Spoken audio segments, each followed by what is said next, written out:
हस्ताक्षर समय की पुस्तक पर विद्यमान है। समय और सृष्टि जिनके द्वारा गतिमान है, जिन्होंने अनैतिकता, अनीति, अन्याय और दमन को समाप्त करने के लिए विभिन्न रूपों में प्रकट होकर सदा ही जगत का कल्याण किया है, जो संयम और नियम के समर्थक हैं, किंतु यदा कदा स्वयं भी व्यग्र हो उठते हैं।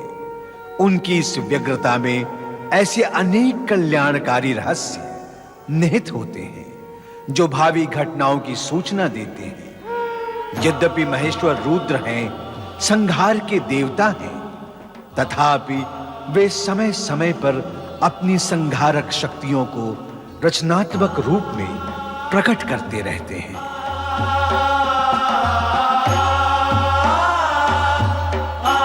पति परमेश्वराय नमो नमः।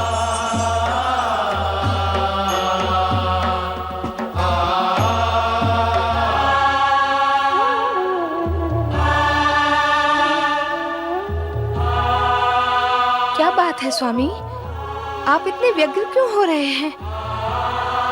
ध्यान में होते हुए भी आपके होंठ क्यों कांप रहे हैं? स्वामी, स्वामी आंखें खोलें। स्वामी, स्वामी कुछ तो बोले स्वामी।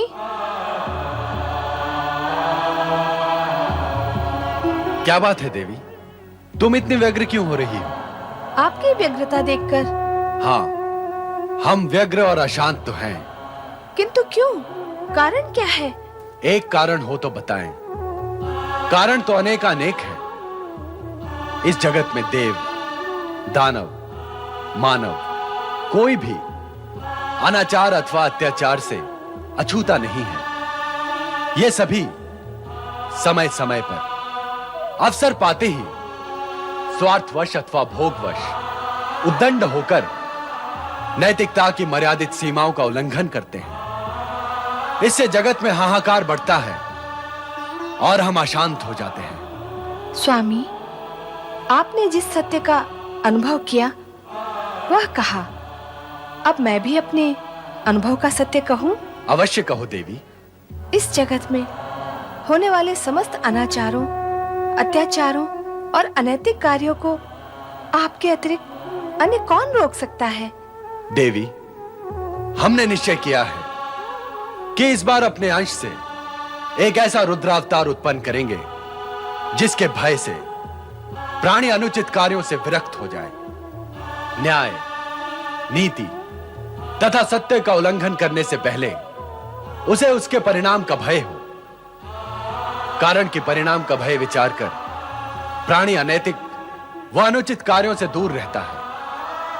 अनैतिक व अनुचित कार्य वे ही प्राणी करते हैं जो परिणाम के भय से अनभिज्ञ हो। स्वामी, आपका विचार एवं निश्चय उत्तम और कल्याणकारी है।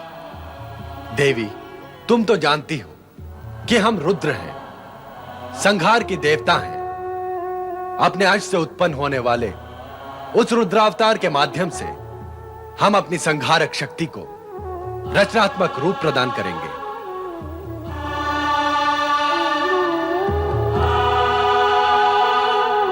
स्वामी का ये संकेत निश्चित ही किसी पुण्य आत्मा से जुड़ा हुआ है। ओम नमः शिवाय, ओम नमः शिवाय, ओम नमः शिवाय, ओम नमः शिवाय, ओम नमः शिवाय, ओम नमः शिवाय, ओम नमः शिवाय, ओम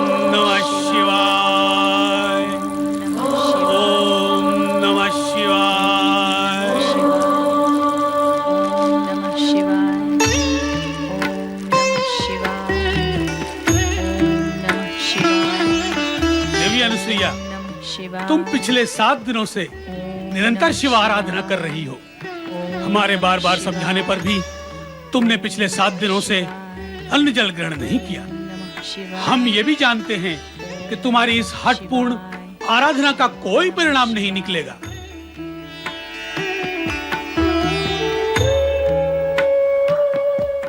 आप मेरे स्वामी हैं, इसलिए आपकी किसी भी बात का मैं प्रतिरोध नहीं करूंगी। किंतु मुझे दुख इस बात का है कि ब्रह्मा जी से उत्पन्न श्रेष्ठ सप्तर्षियों में प्रमुख होते हुए भी आप अत्रि ऋषि अपनी साध्वी पत्नी की संतान कामना पूर्ण करने में उपेक्षा क्यों दिखा रहे हैं?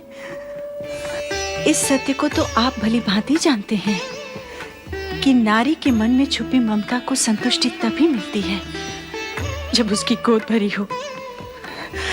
क्या आप ये भी नहीं जानते कि अपनी संतान का मुख देखे बिना नारी जीवन की कोई सार्थकता नहीं है? फिर भी आप ऐसे कठोर वचन कहते हैं कि मेरी आराधना का कोई परिणाम नहीं होगा।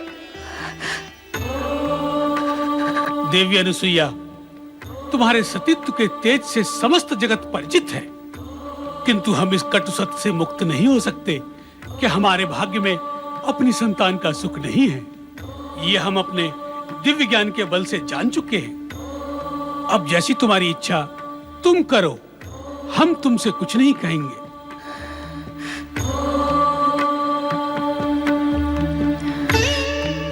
ओम नमः शिवाय। ओम नमः शिवाय।